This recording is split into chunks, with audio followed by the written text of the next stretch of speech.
안녕하세요. 저는 올해 40대 초반이 된 남성입니다. 저는 결혼을 하고 아내와 친구에게 배신을 당하고 아주 통쾌하게 복수를 했는데요. 이 이야기를 한번 여러분들에게 알려드리고 싶어서 사연을 씁니다. 그녀와 저는 아주 평범하고 무난한 연애를 했어요. 다들 연애하시는 것처럼 서로에게 노력하고 믿음을 주면서 평범하게 연애를 했는데 무려 7년이나 했죠. 어릴 때부터 만나서 서로에 대해 너무 잘 알고 있었고, 커갈수록 그 사람이 없으면 안 되겠다는 생각이 너무 많이 들더라고요. 그녀가 제 인생에 너무나도 큰 부분을 차지하고 있다 보니 결혼은 서로 자연스럽게 결정하게 된 것 같아요. 이 사람이 아니면 다른 사람을 만나서 다시 처음부터 시작할 자신도 없었거든요. 양가 부모님들도 저희가 오래 만난 걸 아시니까 결혼 허락받는 건 쉬웠기에 빠르게 결혼식을 진행했습니다. 저희가 오래 만나서 아내의 친구, 제 친구들은 다 알아요. 아내 친구도 저에게 오래전부터 형부 거리면서 친했고, 제 친구들도 저희 아내에게 재수씨 거리면서 친하게 지냈거든요. 여행도 여러 번 같이 갔었고, 전화도 자주 해서 많이 친합니다. 그래서 가끔씩 농담으로 제 친구들과 아내가 무인도에 갇혀도 나는 괜찮다고 말할 정도로 많이 믿고 의지하는 친구들이었죠. 제 친구들은 아직 결혼을 안 했는데 아내는 얼른 이 지긋지긋한 남정네들이랑 그만 여행 다니고 부부 동반 여행을 가고 싶다고 장난도 칩니다. 아무튼 저와 아내는 평범한 연애를 끝으로 결혼을 하고 드디어 같이 살게 되었어요. 오랜만에 만났는데 신기하게도 연애랑 결혼의 느낌은 완전히 다르더라고요. 결혼을 하니까 훨씬 안정적이고 기분도 좋은 거 있죠? 이 사람과 정말로 한 가족이 됐다는 생각에 왠지 모르게 기분이 좋아졌고 얼른 저와 아내를 닮은 귀여운 아기도 낳고 싶다는 생각이 들었습니다. 그치만 아직 신혼이었고 저희 둘이서 시간을 보내는 게 더 좋았기 때문에 아직은 아기 계획이 없었어요. 아내도 조금 더 신혼생활을 즐기고 아이를 낳자고 했고요. 저는 평범한 회사를 다니고 있었고 아내는 집에서 일을 하는 프리랜서입니다. 아내는 글을 쓰는 작가인데 다른 사무실은 없고 아직 신생 작가라 집에서 혼자 노트북을 두드리고 있죠. 아내는 원래 직장 생활하다가 작가 일을 하고 싶어서 일을 그만두고 작가를 하고 있는데 처음에 저는 극구 반대했어요. 솔직히 작가라는 직업이 많이 대중화되어 있지 않았고 수입도 그렇게 많은 편이 아니라서 힘들 것 같았는데 아내는 고집이 워낙 세서 하고 싶은 건 꼭 해야 직성이 풀립니다. 그래서 주위 사람들의 반대에도 무릅쓰고 작가가 되었죠. 지금은 작가인 아내가 너무 좋아요. 회사 다닐 때는 회사 가기 싫다고 찡찡댔는데 지금은 자기가 좋아하는 일을 해서 너무 행복하다고 하네요. 아내가 기분 좋은 걸 보니까 저도 힘이 나고 일을 더 열심히 해야겠더라고요. 그런데 제가 맡은 일이 출장이 잦습니다. 자주 지방으로 가서 일을 하다가 많으면 5일 정도 외박을 한 뒤에 집으로 가거든요. 최대한 신혼기간에는 출장을 많이 안 잡으려고 했는데 꼭 출장을 가고 싶지 않을 때 출장이 많이 잡히더라고요. 연애 때는 그래도 같이 살지 않으니까 제가 출장을 가 있을 동안에 아내는 친구들도 만나고 일도 하면서 자기만의 시간을 가졌지만 결혼을 하니 같이 살잖아요. 그러면 하루 종일 집에 혼자 있어야 하는 아내가 걱정되었습니다. 그치만 아내는 괜찮다며 혼자 있는 거 적응됐다며 잘 다녀오라고 해주더라고요. 저는 출장 가서도 밤마다 아내에게 영상통화를 걸면서 이야기를 나누고 싶었지만 아내는 전화를 잘 받지 않았습니다. 그래도 나중에는 다 문자나 전화가 와서 잠들었다고 말해주며 저를 안심시켜줬어요. 출장을 갔다가 집으로 가는 엘리베이터를 탔고 옆집 아주머니와 우연히 만났는데 아주머니가 아이고 그때 그 총각 잘생겼던디 어쩜 그렇게 남매끼리 사이가 좋아? 우리 딸이랑 아들은 아주 치고받고 난리여 라고 하는 겁니다. 네? 총각이라니? 아니 그 와이프 동생 말이여. 얼마 전에 그쪽 와이프 남동생이라면서 엘리베이터에서 만났는디 그때 팔짱 끼고 있길래 남매 사이가 좋구나 했지. 옆집 아주머니의 말은 정말 충격적이었어요. 왜냐면 아내는 외동딸이거든요. 아내 주위에 사촌 오빠도 없고 팔짱을 끼고 다닐 만한 남자가 없습니다.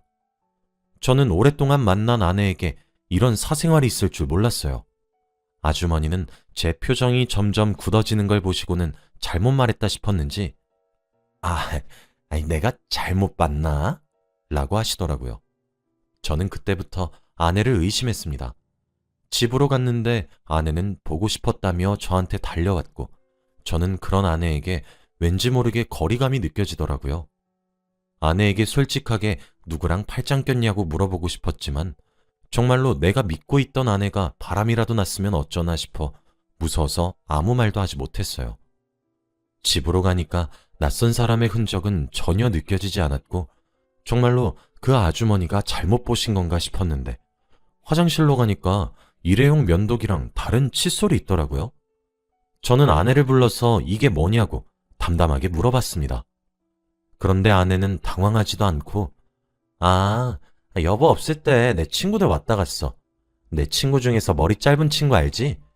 걔가 구렛나루 자른다더니 저거 들고 왔다가 놔두고 갔어. 아내의 친구 중에서 머리가 남자들보다 짧은 여자가 한 명 있는데 굳이 구렛나루를 자른다고 저걸 들고 다니나요? 솔직히 이해는 되지 않았지만 이해하려고 노력했습니다. 솔직히 그때는 아내가 그렇게 말하니까 아주머니가 말씀하신 팔짱 끼고 있던 잘생긴 남자가 아내의 친구가 아닐까 싶었어요. 아주머니는 아내의 친구를 머리가 짧아서 남자라고 오해한 거고요. 제발 아주머니가 잘못 본 거라고 합리화하고 싶었던 것 같네요. 아무튼 그때까지 저는 절대 아내가 바람을 피우지 않을 거라고 생각하려고 했습니다. 아내는 워낙 바람이나 불륜 같은 이야기들을 싫어하는 사람이기도 하고 바람 피우는 사람들에게 손가락질하면서 화를 내거든요. 요즘 TV 프로그램 보면 이런 주제인 영상들이 몇 개씩 나오잖아요. 그러면 아내는 혀를 차면서 어떻게 저럴 수 있냐고 바람 피우는 것들은 천벌받아야 한다고 말을 합니다. 그렇게 말하는 사람이 바람을 피우는 건 말도 안 되죠. 그래서 더 아내를 믿으려고 했던 것 같습니다. 오랜만에 집으로 와서 아내와 같이 오붓한 시간을 보내고 맛있는 음식도 해먹고 재미있는 하루를 보냈어요. 얼마 후 저와 아내는 주말이라 오랜만에 데이트도 할 겸 밖에 나가기로 했습니다. 봄이었어서 꽃 구경도 하고 싶었고 날씨가 너무 좋았거든요. 아내도 좋다고 했고 서로 일이 바빠서 너무 소홀했는데 오늘 하루만큼은 아내만 바라보고 놀려고 했습니다.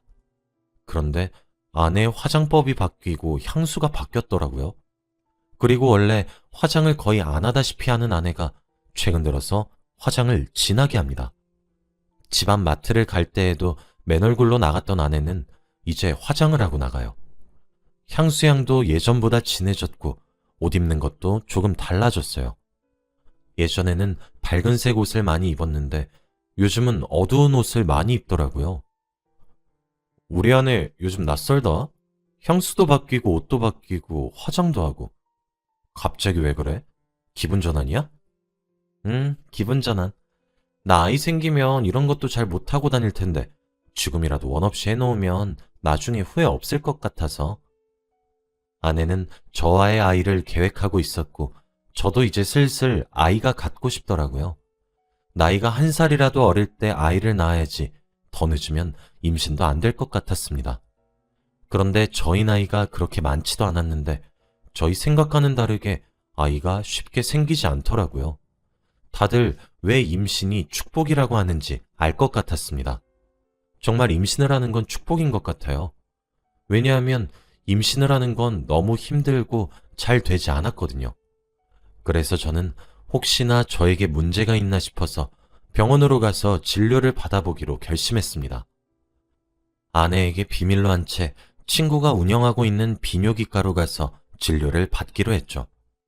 저는 검사를 받고 결과를 기다리는 내내 너무 떨리고 긴장되었습니다. 혹시나 제가 아이를 못 가지는 몸이라면 평생 저와 아내 사이에는 아이는 없는 거잖아요. 아내에게 미안해서 어떡합니까? 검사 결과를 듣기 위해서 친구한테 갔는데 친구 표정이 좋지 않았어요. 야, 너 어떡하냐? 왜? 나 평생 아이 못 낳아? 너 씨 없는 수박이야, 임마. 정말 청천벽력 같은 소리였죠. 어떻게 제게 이런 시련이 찾아온 것인가요? 정말 남자로서 자존감이 바닥을 쳤고 아내에게 이 소식을 어떻게 전해야 할지도 너무 막막했습니다.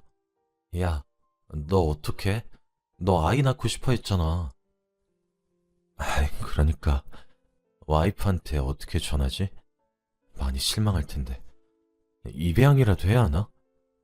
저는 집으로 가는 내내 고개를 들 수 없었고 너무 절망적이었어요. 요즘 아내는 아이 낳을 생각하면서 육아에 관련된 책도 읽고 영상도 보면서 엄마가 될 준비를 하고 있었는데 저는 아빠가 될 수 없는 몸이었잖아요. 너무 미안했어요, 정말. 그리고 집에 도착해서 아내에게 말하기 위해 호흡을 가다듬은 뒤 현관문을 열고 집으로 들어갔습니다. 그런데 집으로 들어가니 아내가 기쁜 목소리로 저에게 달려오더라고요. 여보, 내가 좋은 소식 들려줄게. 라고 했죠. 여보, 나도 할 말이 있는데 내가 먼저 하면 안 될까? 안 돼. 절대 안 돼. 내가 먼저 할 거야. 당신 너무 행복해서 뒤로 자빠질걸? 그 정도로 기쁜 일이면 내 얘기 먼저 들어줘. 난 안 좋은 얘기란 말이야. 안 돼. 그래도 내가 무조건 말해야겠어. 내가 지금 뭘 들고 있게? 아내는 손에다가 뭘 쥐었는지 등 뒤로 꽁꽁 숨기고 있더라고요. 제가 못 맞추니까 아내는 짠 하면서 제 앞에 한 물건을 들이미는데 바로 임신 테스트기였어요. 그런데 선명하게 두 줄이었습니다. 아니, 이게 어떻게 된 건가요? 방금까지 저는 아이를 가질 수 없는 몸이라고 검사 결과를 들었는데 아내가 임신을 했다뇨. 이건 솔직히 말이 안 되잖아요. 아내는 여보, 대박이지? 우리 드디어 임신이야, 임신. 아기가 생겼다고. 아니, 이게 어떻게... 아무것도 모르는 아내는 기뻐하느라 정신이 없었고 저는 아내의 불륜이 정말 현실이 되었다는 것이 제가 이세를 만드는 게 불가능하다는 소식보다 더 절망적이었어요. 그제서야 아내는 저에게 여보가 말하려던 건 뭐야?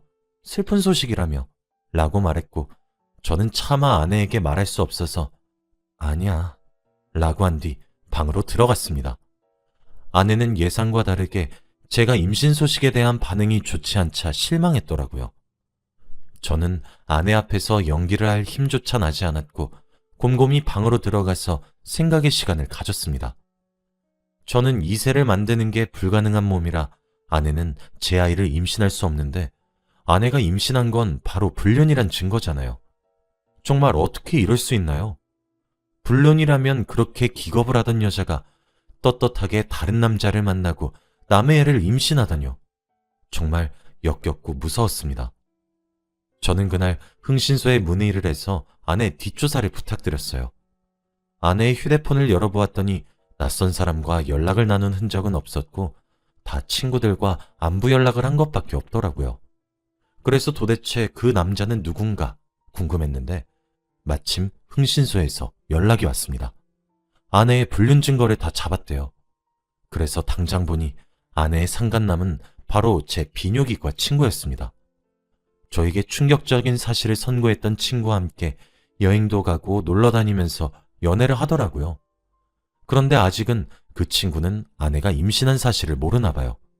그 친구는 제가 아이를 못 가지는 몸인 걸 아니까 아내가 임신을 했다고 하면 당연히 불륜 사실이 들통나잖아요. 정말 화가 머리끝까지 솟았습니다. 어떻게 저에게 핏줄 가도 같던 친구와 아내가 저렇게 쌍으로 저를 배신할 수 있나요? 그래서 저는 그들에게 복수를 하기로 결심했어요. 아내는 만삭태까지 태교를 열심히 했는데 저는 차마 얼굴에 철판 깔고 친구의 아기를 태교할 수 없겠더라고요. 아내는 서운해하면서 왜 이렇게 자식한테 관심이 없냐고 했지만 저는 도저히 할 수 없었습니다.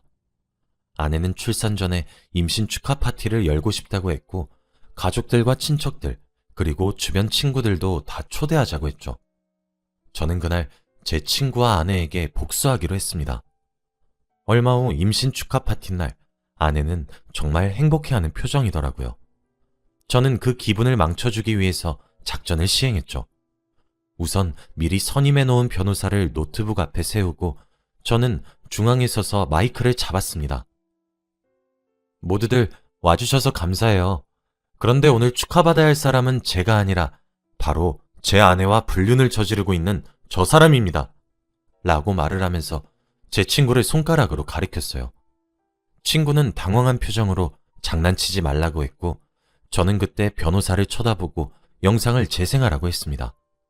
그 영상은 흥신소에서 받은 아내와 친구의 불륜 증거들이었고, 그 영상은 아주 큰 화면으로 재생되고 있었어요. 영상 속에는 충격적인 장면이 잔뜩 들어 있었습니다.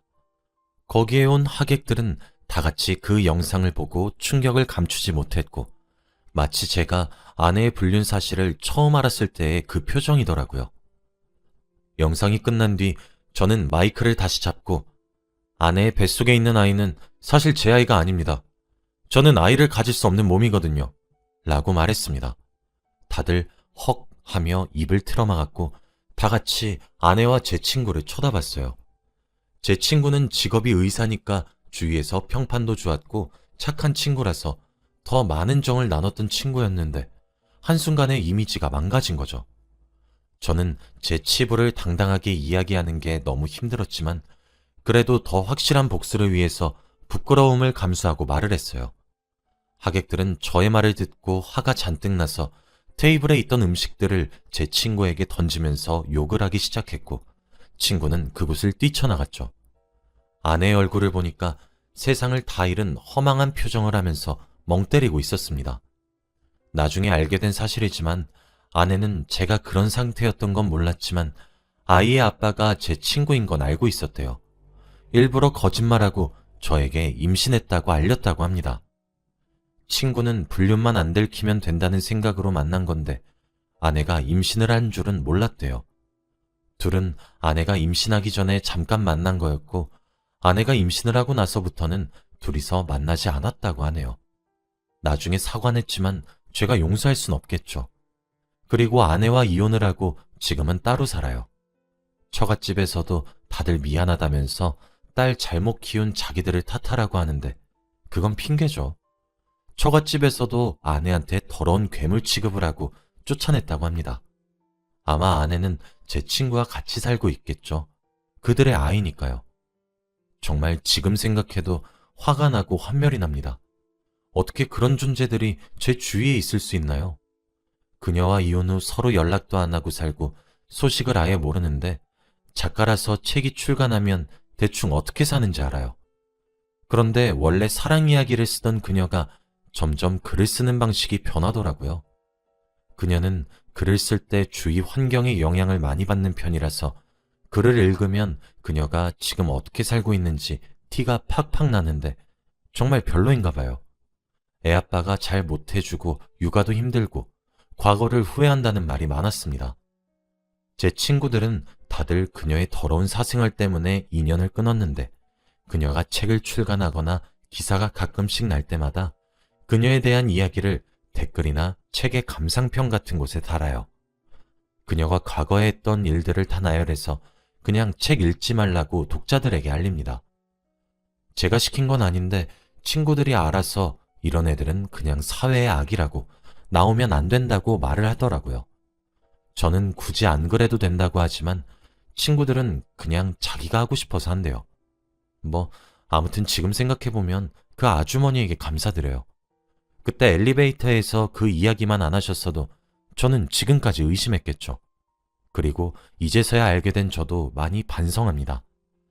아내가 안 하던 화장을 하고 옷을 입는 게 바뀌고 향수 냄새가 바뀐 게 바로 친구 취향이어서 그랬대요. 그리고 면도기와 칫솔은 확실한 증거였잖아요. 여러분들도 조심하세요. 혹시 모릅니다. 제 이야기는 여기까지예요. 들어주셔서 감사합니다.